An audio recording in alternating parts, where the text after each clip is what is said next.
Welcome to Foster Recap, spoiler alert, watch out.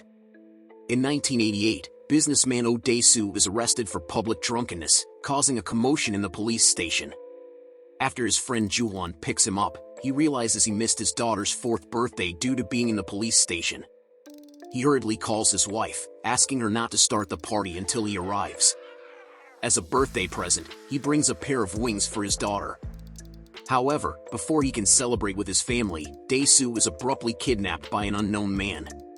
He regains consciousness in a sealed hotel room, where food is delivered through a small opening. With only a television for company, Dae-su discovers from the news that his wife has been murdered and he has been framed as the prime suspect by his captors. Time passes, and Dae-su's isolation and hallucinations drive him to the brink of madness. He even attempts suicide by slashing his wrists, but he is quickly resuscitated and his wounds are treated to ensure his suffering continues. Determined to survive, Dae-su tattoos the number of years he has spent in imprisonment on his body. During his captivity, Dae-su keeps himself occupied by shadowboxing and staying updated on current events through the television. He also tries to dig an escape tunnel in the hopes of seeking revenge against his captors. 15 years pass in this manner. In 2003, Dae-su is unexpectedly released after being sedated and hypnotized by an unknown woman. He awakens in a suitcase on a rooftop, where he encounters a man attempting suicide. Desperate for human interaction after years of solitude, Dae-su embraces the man and shares his harrowing story. Afterward, he encounters a group of thugs and tests his fighting skills against them. Later, a mysterious beggar gives him money and a mobile phone before disappearing. With money in hand, Dae-su enters a sushi restaurant where he meets Mi-do, a young chef. While receiving a taunting phone call from his captor, Dae-su orders a live octopus to eat. However, after consuming it, he collapses and is taken to Mi-do's home, where she tends to his health. Dae-su makes advances towards Mi-do, but she resists his advances. She explains that she loves him but is not ready for a physical relationship. She assures him that when she feels ready, she will express it by singing a song. She reveals that she read Dae-su's journal and understands his hallucinations about ants, as she also experiences similar difficulties. Initially, Dae-su plans to leave her apartment, but they eventually reconcile and develop a deep bond. Once he is recovered, Dae-su becomes determined to find his daughter, but his attempts to contact her are futile. Seeking assistance, he enlists Mi-do's help, learning that his daughter was adopted following his kidnapping and that her mother has since passed away. Prioritizing revenge, Dae-su resolves to find his captors first and then locate his daughter. Dae-su begins by investigating all the restaurants with the name Dragon, eventually discovering the Chinese restaurant responsible for his prison food. Through this lead, he uncovers the existence of a private prison, where individuals pay to have others incarcerated. By torturing one of the Park, the owner, and interrogating the prison's warden, Mr. Park, Dae-su learns about a man named Cheol-woon Lee, who reveals that Dae-su was imprisoned for talking too much.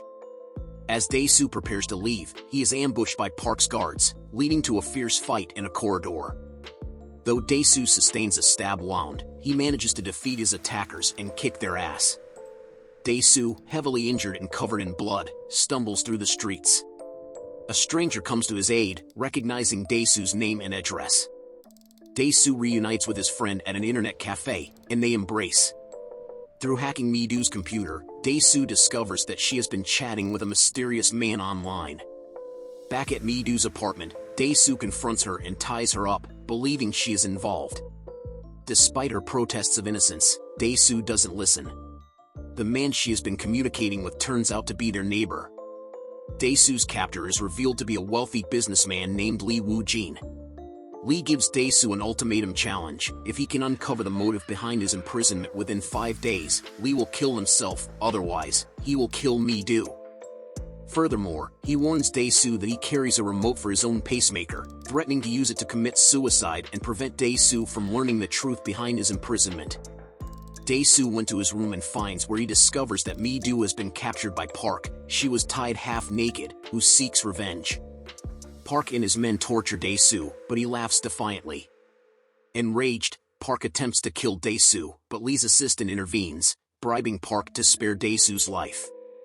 Dae-su and Mi-do find refuge in another hotel room, growing closer and eventually becoming intimate. Unbeknownst to them, Lee has deployed sleeping gas, capturing compromising images of them. He leaves Park's hand as a gruesome gift. Realizing they are being monitored, Dae-su and Mi-do remove the hidden microphones and start investigating Lee.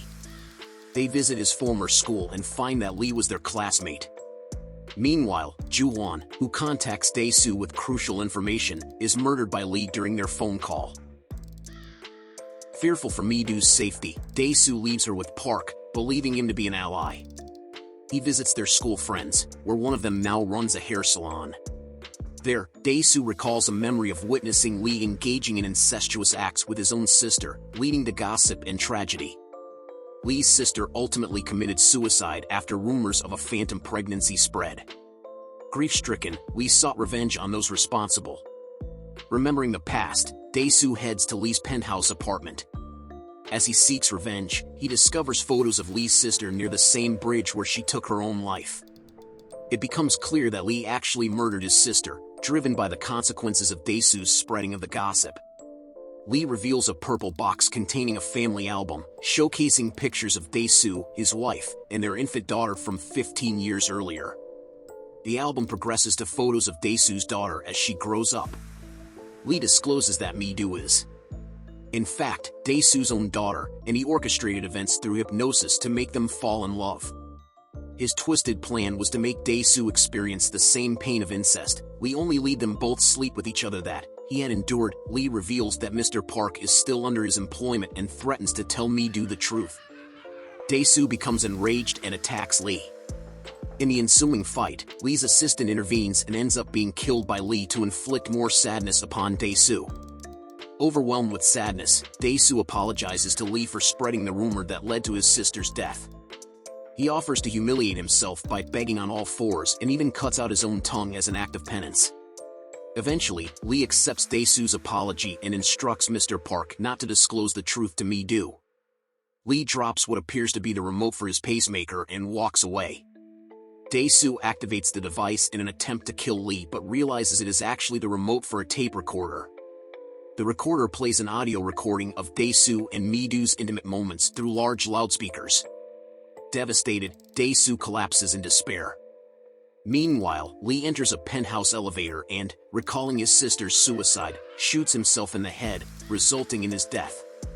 Sometime later, Dae-su tracks down the hypnotist and writes a letter to her, requesting that she erase the knowledge of Mi-do being his daughter. He hopes to preserve their happiness together. Initially hesitant, the hypnotist is moved by a particular line in Dae-su's letter, a line spoken by the man who rescued him from the rooftop when he was first released.